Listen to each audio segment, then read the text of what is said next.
Alright, hey guys, welcome to another episode of games I bought recently.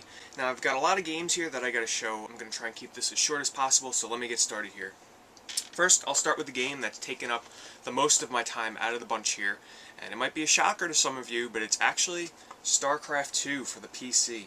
Yes, a PC game, but those of you that have watched my previous videos, you would know that I was a huge fan of the original Starcraft, and I was really highly addicted to this game back then.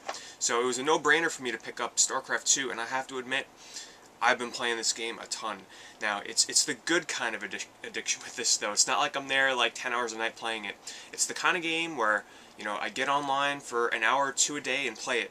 And then I get to that point where, I get fatigued about, starting new games over and over, and I stop, and I'm done for the day. So it's not like I'm sitting there playing this, 10 hours a day. It's a very healthy addiction to this game, I can say, and I'm really, really enjoying it. Now, I've played the campaign a little bit, but it's all about the online mode for me. 3 versus 3. And it's highly enjoyable. My laptop can run it fine on medium settings, so it looks really great as well. Now, I want to just let all of you out there know that have been a little bit, cautious about getting into StarCraft II because maybe you've never played the original, you don't really play RTS games. I'll tell you, I've never played any RTS games besides StarCraft 1. And StarCraft 2 is very noob-friendly because you start off in noob-friendly games. You're only paired with new players, and you're put in maps that are, friendly to new players. It lets you learn the game over time, and as long as you stick with one faction out of the 3 and learn that one faction, you'll be fine. So I'd highly recommend StarCraft 2 on the PC. I'm enjoying it. I'm trying to get my time in with the game now before, November and everything hits when all the big releases come out, so having fun with this one. Next up, I just picked up Phantasy Star Portable 2 on the PSP, and the reason I picked this up is, well, I enjoy the Phantasy Star games. I played the Phantasy Star Universe beta a little bit, and I played Phantasy Star Online on the Xbox, actually, a couple of years ago. And of course, Phantasy Star Zero on the DS was fun as well. But this is the first Phantasy Star game that's online for the PSP. Would you believe that? Phantasy Star Portable 1 was not online with infrastructure mode, it was only locally. So this has an online mode, real online mode. And I went on yesterday at like 10 at night, and there were no rooms open for lower level players, so unfortunately I was not able to try out the online. But the single player, it feels just like every other recent Phantasy Star game. If you don't like repetitive hack and slash RPGs, this game is absolutely not for you. But if you like the grind and getting levels and learning new moves and getting new weapons, I think you'd enjoy this. Okay, next up I got my handful of DS games here that I got.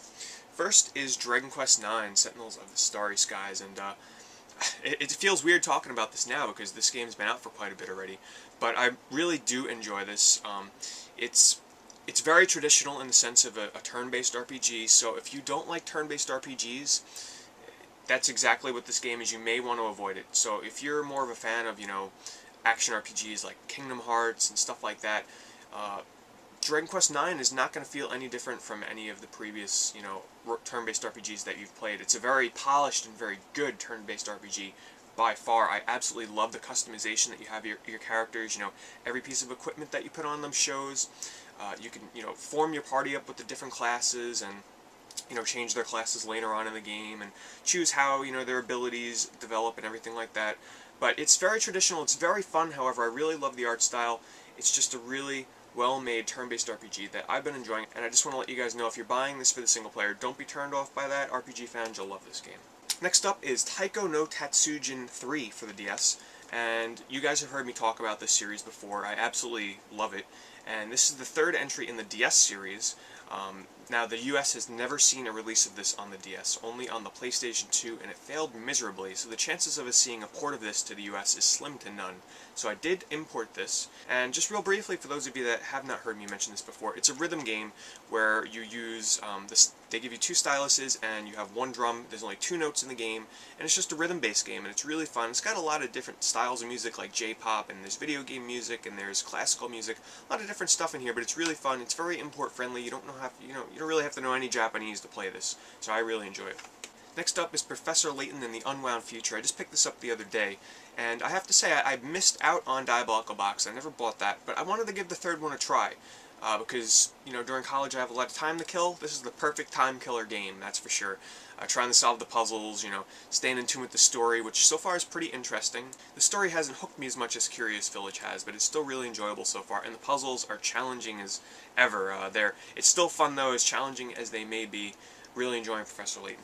And I also got Snowboard Kids on the DS, and I was a big fan of the original Snowboard Kids on Nintendo 64, and I put off getting this for a really long time. It's a remake that supposedly wasn't that great, but I decided to pick it up anyway. I haven't gotten around the chance to play in this yet, but I'm really curious to see how it turned out. Now, I did pick up a handful of new 3DO games here because I am going for a complete 3DO boxed collection over time, which is going to take a while, but I'm getting there. Now, I would have gotten around to playing a lot of these games, however, my old 3D Gold Star decided to crap out on me. It stopped working. There was no video or no audio, so I did have to go and wait to get a new 3DO. This is the Panasonic version, which I actually prefer a bit more to the Gold Star one.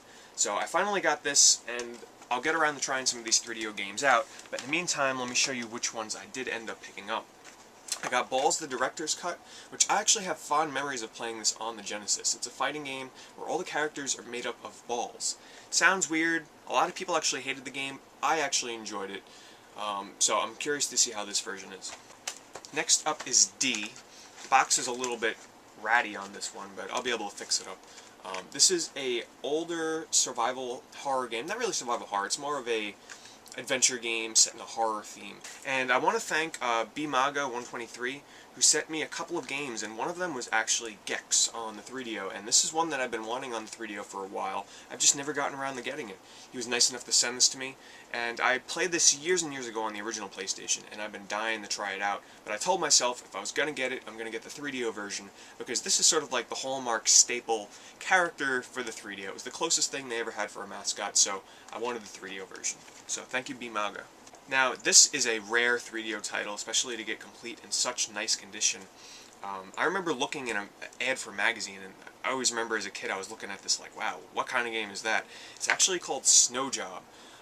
Now, I believe this was exclusive only to the 3DO, and the box is slightly bigger than other boxes on the 3DO. And believe it or not, this is actually supposed to be a pretty decent FMV game, so I'm really curious to try this out and see if it's as good as they say, because as you guys know, in the 90s there were a lot of terrible FMV games, but this one's actually supposed to be worth playing, so I can't wait to try that out. Check out the box cover here. Murder, drugs, sex, gangs, guns. Welcome to the Big Apple. Sounds pretty interesting. Next up is a game I've wanted for a while on the 3DO, and that's Strahl, which is a mix of sci-fi and fantasy, and it plays very similar to Dragon's Lair and Space Ace. It's a short game, obviously. I think you could probably beat it in like 20 minutes or so, but I want to try this one out, because I really like the art direction on it. Check out the cover there. Next up is a pretty rare one for the 3DO, and that is Lost Eden. This is a adventure-style game with a lot of CG cutscenes, and I watched some videos of it, and it does look pretty bad, but I've always been curious about this game ever since I saw the cover, and it took a while for people to post up some gameplay on YouTube, so before I had never known what it was about, and I was very curious, so happy that I finally have my hands on this one. And I also got BC Racers, which is probably a really terrible racing game, I'm just gonna guess. Next up is Brain Dead 13, which I've always wanted to play, mainly because the cover was always so, weird to me, and it always enticed me to try and pick this game up, so I'll find out how the 3DO version is. Now here's a very strange game, Digital Dreamware, a hypnotic visual trick. It's basically, you guys know in the 90s how those, like, when you think of, I guess the Jaguar CD or something like that, or the new one, and, the PlayStation 2, the visualizers where you'd play music and it would have that really trippy and, psychedelic background to it. Well, this is a game that's made up entirely of those kind of visuals. Maybe I'll get around to showing you guys what this game is all about, because it seems pretty weird. Now, here is a holy grail for the 3DO. This is one of the rarest games you can get. It's not the rarest, but it's definitely the one that's, most in demand on the system by far, and that's Singhs Quest. This is a complete box copy with instruction manual, and this is the second most expensive game I've ever bought. Whether or not it'll be worth that price, I'm not really sure, but I really have wanted this game for years. It very rarely shows up on eBay, and when it does, it tends to be a little overpriced. And for those of you that don't know, this is the only traditional turn-based RPG on the 3DO. Now, before you all go screaming, yes, I know there is Guardian War, but that is a strategy RPG. This is the only US-released turn-based RPG. Now, there were other RPGs released in Japan for the 3DO, but this is the only US one. Played a little bit of it, and I have to say the music's pretty good. The graphics are they're alright. There's a lot of popping and everything, and the writing is pretty funny. And it's pretty enjoyable so far. I've put in maybe 45 minutes. Was it worth the price I paid? I'm not really sure, but it's definitely a really awesome addition to my 3DO collection. I also got Sonic Triple Trouble on the Game Gear. The box is in a little bit of rough condition, but I do plan on eventually, it'll probably take me years, to get a complete Sonic the Hedgehog Game Gear collection in the box. And BMOG123 was also kind enough to send me Sonic Spinball on the Game Gear, which is sealed, as well as Phantasy Star 3 on the Genesis, and a complete copy of Sonic & Knuckles for the Genesis. And believe it or not, this is the first proper complete copy of Sonic & Knuckles in the cardboard box that I've owned since my original sense. As some of you may know, I cut up the box to my original Sonic & Knuckles, so it's great to have these again. Thank you very much, Brian. I really do appreciate this. Now here's a classic that I'm really happy to have. I played this years and years ago at my grandfather's house. One of my all-time favorite Sega Genesis games. That's Wings of War. This is an excellent shoot-'em-up game. I know I say this a lot, I say I'm going to do a video on a game and I never get around to it, but I'm telling you guys, this is going to be one of my next videos. I really, really do want to review this game because it's been years since I've played it, and I think it'll be really fun for me to go back and take a look at this classic shoot-'em-up that I really enjoyed as a kid, so can't wait to review that. Another classic game that I used to play a lot at my grandfather's house I picked up, and that is Tailspin on the Genesis. It's been years since I played this. Another, in my mind, from what I remember as a kid, classic platformer, so I'm looking forward to going back and trying this out. And I did get a new platformer that I've never played before, have no idea how it is, forgot it even existed, and that's Tenhead on the Genesis. If any of you tried this out and think it's worthy of, me popping it in for a couple of minutes, let me know. I'm actually pretty curious. I did also get Dungeon Explorer on the Sega CD. This is a RPG that was on the TurboGrafx 16, and there was a port, or improved port, I should say, to the Sega CD, which I didn't know about, and I know Happy Console Gamer was really excited to learn that there was a version of this on the Sega CD as well, so I decided to pick it up, and I got to get around to playing it because I'm supposed to let them know how it is, so hopefully I'll do that soon. Here's another game that's been taking up quite a bit of my time, and I'll let you guys know I did not pick up Metroid Other M because I never really got around to playing much of the other Metroid games. I'm actually going through Super Metroid right now, but I did also pick up Metroid Prime Trilogy on the Wii. And this game, it's kind of rare now. I had to go on eBay and I had to pay, over the original retail price. I paid like 60 bucks for this. But it's been worth it so far. I played the original Metroid Prime on the GameCube years ago, but I never actually got that far. So right now I'm playing through the Wii version, and I'm really, really enjoying it. I'm just getting to the ice area right now. I forget the name of it, but I've never played Prime 2 or Prime 3, so I'm really looking forward to going through this with the Wii controls. I also did get Deathsmiles on the Xbox 360, which only came as the special edition in this box right here, which came with a faceplate. I beat it. It's a Japanese shoot-'em-up game, a bullet hell shooter. A lot of bullets on screen. It's really wacky and over the top. I mean, you fight a giant, like, zombie cow. I mean, how crazy is that? It took me only about an hour and a half to beat it, but there's multiple game modes to go through with, different alternate modes. And I'll definitely be going through this one once again. I might just have to, try out the online a little bit. I didn't get to try the online co-op, but it was an enjoyable shooter. If you have not played a shoot-'em-up game before, this one might be a bit hard for you to get into. If you don't mind dying a lot, that is, hey, go ahead and try it out, because there's a lot of bullets on screen at times, and I enjoyed it. I also got Okami on the Wii, which I never beat the original PS2 version. I put like 20-25 hours into it, so this is definitely going to be the version that I think I want to try to go through again before Okami Den comes out on the DS, so if I'm going to play it again, it's going to be the Wii version. I also got Ivy the Kiwi. As you guys know, I did my review, so I don't think I really have to mention too much about this. Check out the review.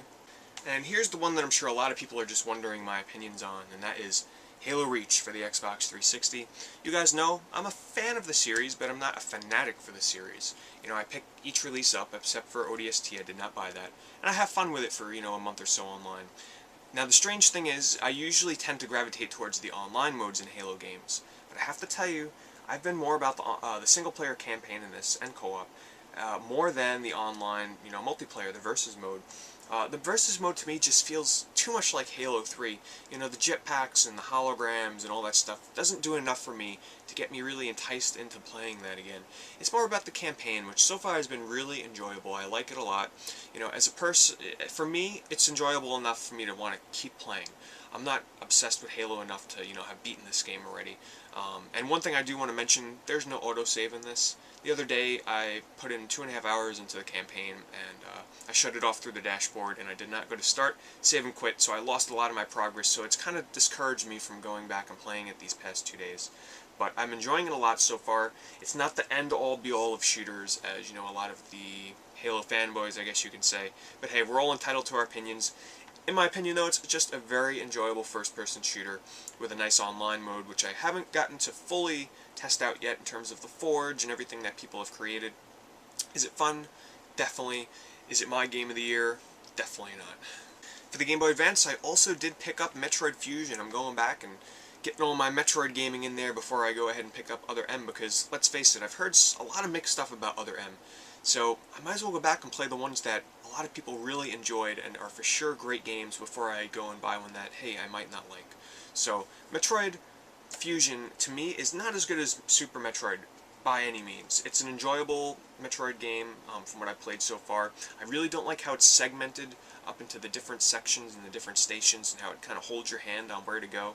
Those of you that have played, I'm sure you guys know what I'm talking about. But this is enjoyable so far. I put maybe 3-4 hours into it, and I'm liking it a lot so far. I also got Dinky Blocks for the Game Boy Advance. It looks like an interesting and very aggravating puzzler, which I really am scared to try it out because it looks challenging, just based on the screenshots here. And I also got this RPG called Simha The Enemy, which, I don't know, I picked it up because it was really cheap and in nice condition. I'm not really sure if I'll ever get around to playing it, however, because I checked out some videos online, and for those of you that are curious, it's spelled C-I-M-A. And it looks a little bit overly complex for the Game Boy Advance. It looks like it would be better suited for DS controls with a stylus, but I got it anyway. And also, I got a copy of Mario Tennis on the Virtual Boy. So what's so special about this? Well, it's a boxed copy of Mario Tennis on the Virtual Boy. For display only. It was only in Blockbusters. You can only get this boxed version in Blockbusters. And it's extremely rare to get this, because think about it. Most Blockbusters either threw them out, they sold them to some kid that trashed the box. This box is in excellent, really great condition. I actually have it in a plastic holder right now. And it's not needed to have a truly complete Virtual Boy collection, but it makes it one step closer to being 100% complete, because, you know, it was never actually a retail release in this box. They weren't ever really supposed to sell it because it's for display only. So the few people that did get their hands on it were pretty lucky. I'm really happy to have this. It's the most I've ever spent on a box, but hey, it was worth it to me. And just really quick here, I'm going to flash you guys the Dreamcast games that I picked up recently. I'm starting to go overtime here, so I'm going to be really quick with this. Dynamite Cop, and this will just give you guys an idea of what possible videos I might do on Dreamcast videos coming up. MDK2, Death Crimson OX, Wild Metal, Heavy Metal, Silver, which I got a chance to play a bit. I've actually got gameplay recorded for this already in my review written, so this will be coming up soon. EGG Elemental Gimmick Gear, or Egg. You guys know I did my review on that. Time Stalkers, one of the few RPGs on the Dreamcast. The Dreamcast version of Rayman 2. I've played the PS2 version, but I'm curious to see how the Dreamcast version is. Sword of the Berserk, Guts Revenge. Spec Ops 2 Omega Squad. Mag Force Racing. Star Wars Episode 1 Racer. Q*bert, you guys saw my review for that. Fighting Force 2. Shadow Man. Expendable. Sonic Shuffle, which I did rent this game back in the day, and I don't remember it being that great, but hey, I gotta try it out one more time. Carrier. Blue Stinger, which I can't wait to try out, thanks to Happy Consoles Gamer review of this. I really want to try this one out. Record of Lotus War, which is an RPG that I'm really excited to finally have and try out. I didn't know about this one, but it looks very Diablo-esque, and I'm really excited to play this. And last but not least, Maken X. So there you go, guys. Thanks for watching. I'm sorry I haven't gotten a lot of videos out recently, but what can I say? I've been very busy. and I really do appreciate all your guys' support and all of you watching and staying tuned. I'll see you guys soon.